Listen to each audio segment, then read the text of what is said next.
Good morning, students.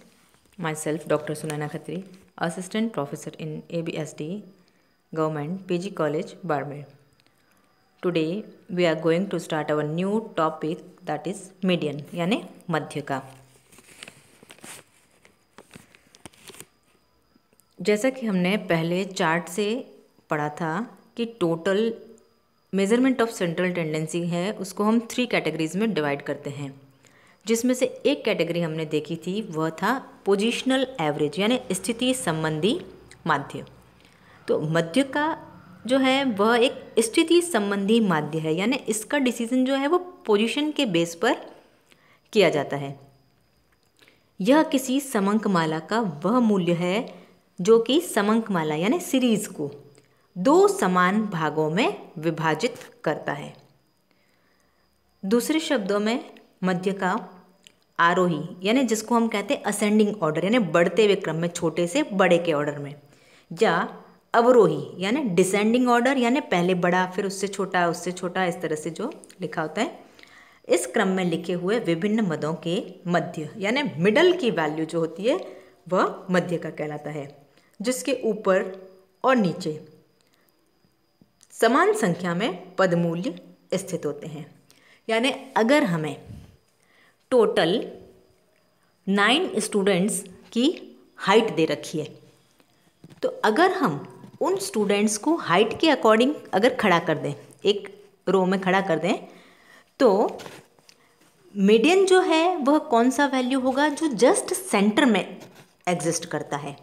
यानी अगर हम उन 9 स्टूडेंट्स को उनकी हाइट के अकॉर्डिंग छोटे से बड़े के ऑर्डर में अगर हम उनको अरेंज करके खड़ा करें, तो मीडियन के आगे और पीछे दोनों साइड बराबर वैल्यू यानी बराबर नंबर्स रहते हैं. जैसे अगर हमने टोटल 9 स्टूडेंट्स की बात की है, तो आगे के फर्स्ट, सेकंड, थर्ड, फोर्थ ये 4 आगे हो गए, और उसके बाद फिफ्थ के बाद 6, 7, 8 और 9 ये पीछे के 4 हो गए. तो जो 5वें नंबर वाले स्टूडेंट की हाइट है वह हमारी मीडियन हाइट होगी.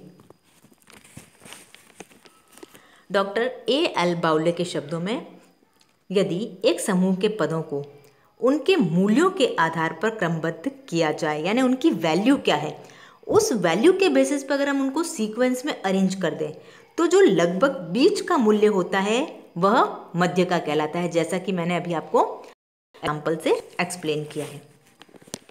अब है मध्यका की गणना यानी कंप्यूटेशन ऑफ मीडियन कैसे किया जाता है. तो मध्यका की गणना करने के लिए सबसे पहले हम क्या करते हैं कि पूरी श्रेणी को उनको व्यवस्थित करना पड़ता है. मदों को किसी भी मापनीय गुण के आधार पर, जैसे मैंने हाइट का एग्जाम्पल दिया तो इसको मेज़र कर सकते हैं, या उनकी लेंथ हो गई, या उनके वेट हो गए, किसी भी मापनीय गुण के आधार पर उनको या तो असेंडिंग ऑर्डर में यानी आरोही क्रम में या अवरोही क्रम में व्यवस्थित करते समय मूल्यों से संबंधित सूचना, समय, दिन, वर्ष, नाम, स्थान और रोल नंबर आदि को मूल्यों के आधार पर बदल दिया जाना चाहिए. जैसे हमने सीक्वेंस वाइज ले लिया, तो चाहे अगर वो ईयर वाइज दे रखा है तो ईयर के अकॉर्डिंग हमने अरेंज कर लिया, सीरियल नंबर है तो नंबर्स के अकॉर्डिंग ले लिया, नाम है तो नाम के बेसिस पे ले लिया, फिर उनको वैल्यू को जो है उसको आरोही क्रम में यानी सबसे पहले सबसे छोटी वैल्यू, उसके बाद उससे बड़ी और अंत में सबसे बड़ी वैल्यू को इस तरह से अरेंज करते हैं. और इसी तरह अगर हम उसको डिसेंडिंग ऑर्डर में अरेंज करना चाहें अवरोही क्रम में, तो सबसे पहले सबसे बड़ी वैल्यू, फिर उससे छोटी और लास्ट में सबसे छोटी वैल्यू को लिखा जाता है. तो इस तरह सबसे पहले हम सीरीज़ को अरेंज करते हैं. फिर है इसकी कैलकुलेशन करने के लिए, अगर हम इंडिविजुअल सीरीज़ की बात करें, व्यक्तिगत श्रेणी की, तो व्यक्तिगत श्रेणी में मध्यका की गणना करने के लिए मेथड जो है वह सबसे पहले तो सीरीज़ को आरोही या अवरोही क्रम में अरेंज करना. इसके पश्चात हम जो है वो फॉर्मूला यूज़ करते हैं. अब फॉर्मूला जो हमारा दे रखा है वह है m यानी median. m is equals to size of n+1 upon tooth item. अब यानी size of n+1, n means total number. जैसे मैंने 9 स्टूडेंट्स का अभी एग्जाम्पल लिया था, तो 9 हमारा n हो गया, n 9 + 1 यानी 10 हो गया. अब 10 डिवाइडेड बाय 2 किया हमने, तो 10 डिवाइडेड बाय 2 करने से हमारा आंसर क्या आया 5। तो 5th नंबर वाले स्टूडेंट की जो हाइट है वह हमारा मीडियन होगा। तो इस तरह से हम मीडियन की कैलकुलेशन कर सकते हैं। अब इसमें दो कंडीशंस हो सकती है, या तो विषम संख्या हो या सम संख्या हो। तो मैंने जो आपको 9 नंबर का एग्जाम्पल दिया वह विषम संख्या यानी ऑड नंबर का है। इन केस हमारे पास में अगर इवन नंबर हो, जैसे 9 की जगह अगर 10 स्टूडेंट हो, तो हमारा मीडियन कौन सा होगा, न तो 5th होगा न 6, यानी ऐसा सेंटर पॉइंट जिसके दोनों तरफ बराबर वैल्यू हो। यानी अगर हम उसमें फॉर्मूला अप्लाई करते हैं देन साइज ऑफ n, तो n हो गया हमारा 10 प्लस 1 किया यानी 11 डिवाइडेड बाय 2 किया तो हमारा आंसर आया 5.5। तो साइज ऑफ 5.5 आइटम।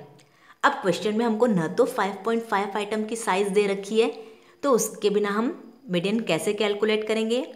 तो इसके लिए हम क्या करते हैं कि size of 5th item plus size of 6th item, यानी 5वें आइटम की वैल्यू और 6ठे आइटम की वैल्यू को अगर हम दोनों को ऐड करके डिवाइडेड बाय 2 कर दें तो हमें मिलेगा 5.5th आइटम की वैल्यू, जो हमारा मीडियन का आंसर होगा। और ये हमको इवन नंबर की कंडीशन में करना पड़ता है। अब इसको एक एग्जाम्पल से एक्सप्लेन किया गया है।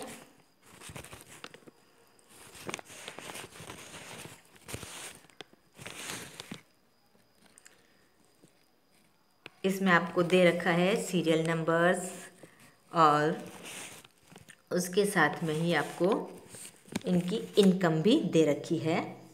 तो serial number of family 1 2 3 4 5 6 7 8 9 10 11 12 13 14 and 15, total 15 families की इनकम हमको दे रखी है।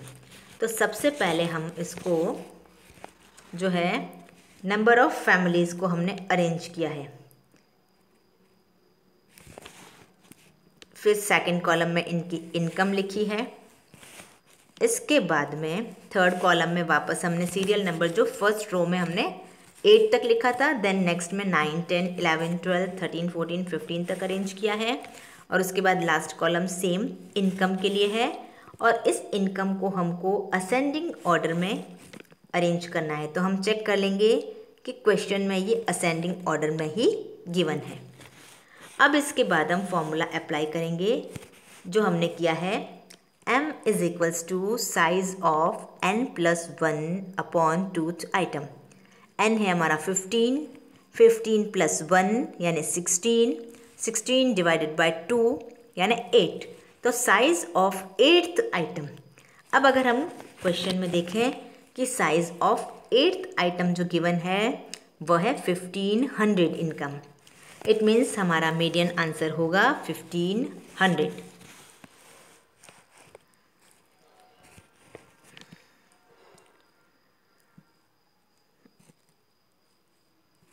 और नेक्स्ट एग्जाम्पल जो आपको गिवन है उस नेक्स्ट एग्जाम्पल में आपको इवन नंबर का एग्जाम्पल दे रखा है। इसमें जैसे हमने लिया size of n plus 1 upon 2, तो n टोटल है 16, 16 प्लस 1 17, 17 डिवाइडेड बाय 2 यानी आंसर हमारा जो आता है वो आता है 8.5। अब 8.5 की वैल्यू हमको निकालने के लिए इसमें आपको दे रखा है value of 8th item plus value of 9th item divided by 2। अब वैल्यू ऑफ 8th आइटम इस क्वेश्चन के अकॉर्डिंग है 1500 and value of 9th item आपको गिवन है 1750। तो हमने क्या किया इसमें 1500 प्लस 1750 डिवाइडेड बाय 2, तो इन दोनों को ऐड किया तो 3250 divided by 2। It means answer जो निकला हमारा वह है 1625। Therefore median is equals to 1625।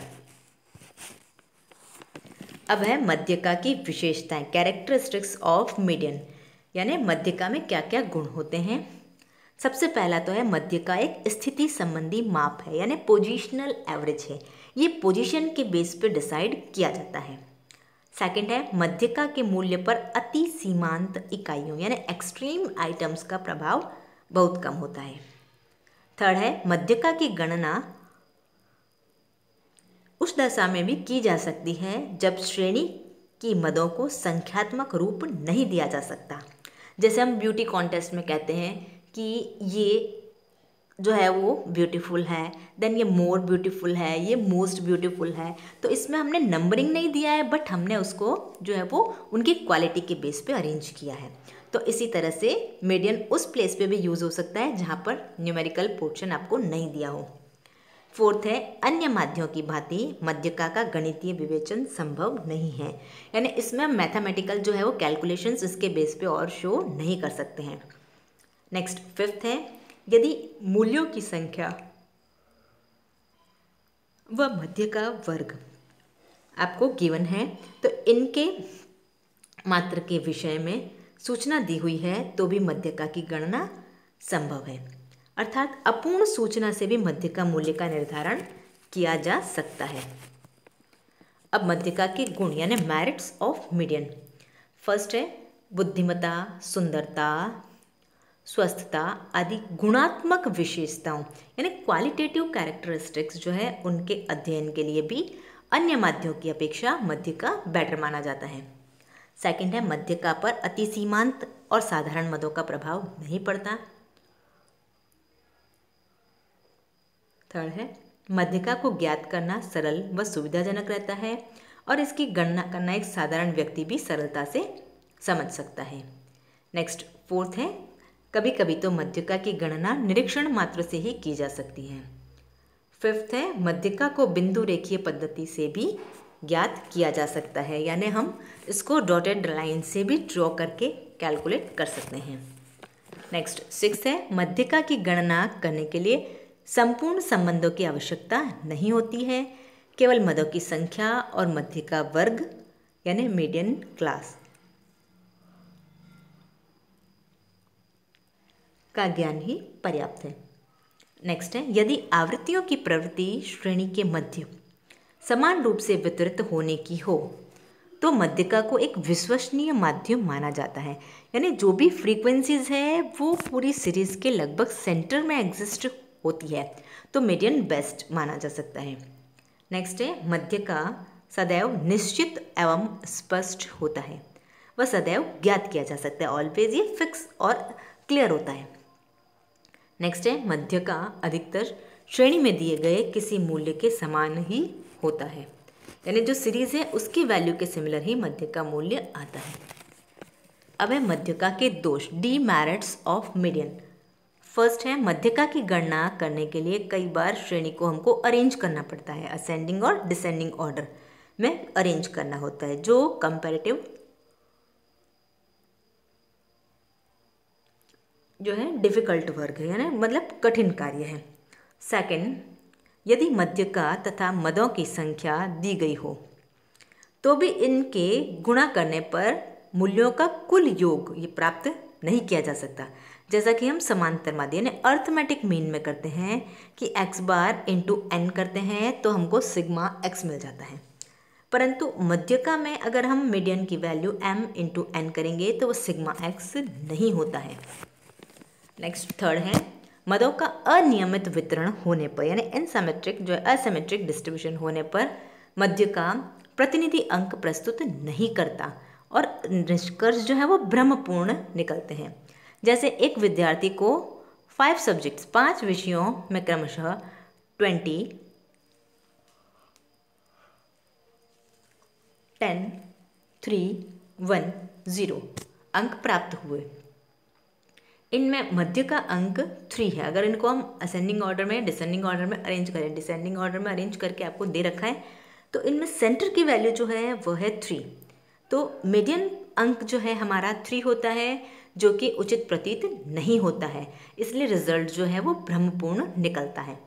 Next fourth है जब मदों की संख्या सम यानी इवन होती है तो मध्यका का सही मूल्य ज्ञात करना संभव नहीं हो पाता है। जैसे हमने लिया था एग्जाम्पल कि टोटल वैल्यू जो थी उसमें 16 वैल्यू थी, 16 + 1/2 किया तो 8.5 आइटम की वैल्यू मध्यका थी, जो कि सीरीज के बाहर का कोई वैल्यू होता है। तो ऐसी स्थिति में मध्यका का मान केवल अनुमानित ही होता है, एग्जैक्ट नहीं होता। नेक्स्ट है सतत श्रेणी में मध्यका की गणना करने के लिए अंतर्गणन का सूत्र यानी इंटरपोलेशन का फॉर्मूला यूज किया जाता है, जिसकी मान्यता यह है कि वर्ग की समस्त आवृत्तियां पूरे वर्ग में समान रूप से फैली हुई हैं, जबकि वास्तव में ऐसा नहीं होने पर निष्कर्ष अशुद्ध एवं भ्रामक होते हैं। नेक्स्ट है जब बड़े और छोटे मदों को समान भार देना हो यानी इनको सेम इम्पोर्टेंस देनी हो तो यह माध्य अनुपयुक्त रहता है, क्योंकि यह छोटे बड़े सभी मदों को छोड़ देता है, ओनली बीच के वैल्यूज़ को वो ध्यान में रखता है। नेक्स्ट है मध्यका का प्रयोग गणितीय क्रियाओं में नहीं किया जा सकता, यानी मैथमेटिकल कैलकुलेशंस के लिए मीडियन को यूज़ ज़्यादा नहीं किया जा सकता है। नेक्स्ट है मध्यका ज्ञात करते समय यदि इकाइयों की संख्या में वृद्धि कर दी जाए, यानी अगर यूनिट्स जो हैं जो हमने ली हैं उसमें वृद्धि कर दी जाए तो इसका मूल्य बदल जाएगा। अब मध्यका की उपयोगिता, यूजेस ऑफ मीडियन। जिन तथ्यों को व्यक्तिगत रूप से पृथक पृथक तुलना नहीं की जा सकती अथवा जिन्हें समूहों में रखा जाना आवश्यक है, तो उनकी तुलना के लिए मध्यका का प्रयोग बहुत उपयोगी है। इसके द्वारा ऐसी समस्याओं का अध्ययन भी संभव होता है जिन्हें परिमाण में व्यक्त नहीं किया जा सकता है, जैसे फॉर एग्जाम्पल सुंदरता, बुद्धिमानी, स्वास्थ्य आदि को परिमाण में व्यक्त नहीं कर सकते। इसलिए सामाजिक समस्याओं जैसे मजदूरी, संपत्तियों का वितरण आदि के अध्ययन में मध्यका का प्रयोग विशेष रूप से किया जाता है। व्यावसायिक समस्याओं के अध्ययन में इनका प्रयोग उपयुक्त नहीं होता है, क्योंकि व्यावसायिक समंक बहुत अस्थिर होते हैं। ऐसी स्थिति में जहां अति सीमांत मदों को महत्व नहीं दिया जाना हो, यह मेथड जो है वह उपयुक्त रहता है, यानी एक्सट्रीम वैल्यूज़ का जिस पे अगर इफेक्ट नहीं पड़ता है तो देन उस सिचुएशन में ये मेथड जो है वो सुटेबल माना जाता है। मध्यका की सिद्धांत पर आधारित अन्य माप यानी अदर मेजर्स जो इस फॉर्मूले पे बेस्ड हैं। जिस प्रकार हम मध्यका द्वारा एक सीरीज की अनुविन्यसित मदों को 2 बराबर भागों में बांट सकते हैं, उसी प्रकार श्रेणी को 4 भागों में 5, 8, 10 और 100 बराबर भागों में डिवाइड कर सकते हैं। अगर 4 इक्वल पार्ट्स में डिवाइड करने वाला मूल्य है उसे चतुर्थक यानी क्वार्टाइल कहते हैं। 5 इक्वल पार्ट्स में बांटने वाला पंचमक यानी क्वांटाइल कहते हैं।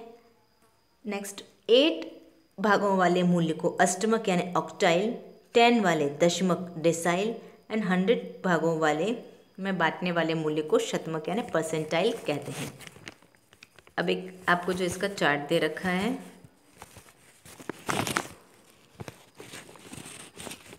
इसमें आपको एक्सप्लेन किया हुआ है कि चतुर्थक क्या है, चतुर्थक कितने होते हैं, इसके बाद पंचमक,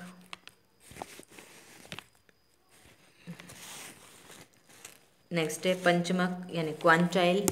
ये सीरीज़ को 5 इक्वल पार्ट्स में डिवाइड करता है, तो QN1, QN2, QN3, QN4 and QN5 इनके सिंबल्स होते हैं। नेक्स्ट अष्टमक, ये सीरीज़ को 8 बराबर डिवाइड जो है वो पार्टीशन में डिवाइड करता है, यानी O1, O2, O3 continuously O7 तक। नेक्स्ट है दशमक, डेसाइल्स, यह किसी भी सीरीज़ को 10 इक्वल पार्ट्स में डिवाइड करता है।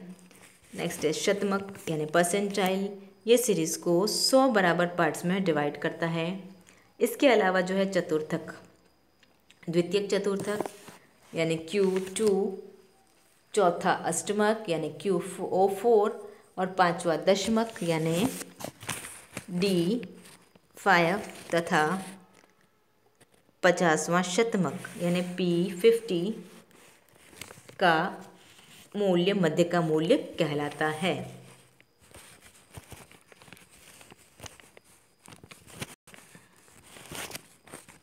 नेक्स्ट अब इसमें आपको फॉर्मूला दे रखा है कि कैसे कैलकुलेट किया जाए व्यक्तिगत श्रेणी, खंडित श्रेणी और सतत श्रेणी। व्यक्तिगत श्रेणी में अगर हमको Q निकालना है देन n+1/4। खंडित श्रेणी में n+1/4 और अगर अखंडित श्रेणी है देन n/2 की सहायता से वैल्यू कैलकुलेट की जाती है। सेम ऐसा ही Q3 यानी third quarter, then third quarter के लिए इंडिविजुअल सीरीज में n+1/4 multiplied by 3 formula use करेंगे। डिस्क्रीट सीरीज में 3 × n+1/4 एंड कंटिन्यूस सीरीज में 3 × n/4। इसी तरह से आपको क्वांटाइल, क्वार्टाइल, डेसाइल, ऑक्टाइल सारी वैल्यूज़ एक चार्ट से एक्सप्लेन की गई हैं।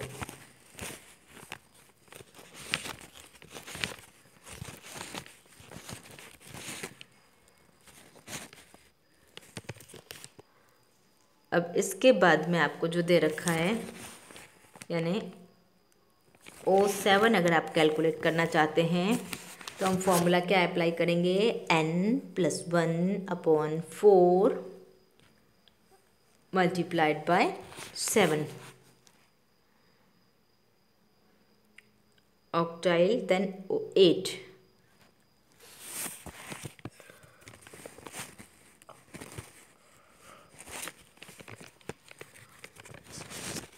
इसके बाद आपको एक और एग्जाम्पल से एक्सप्लेन किया गया है।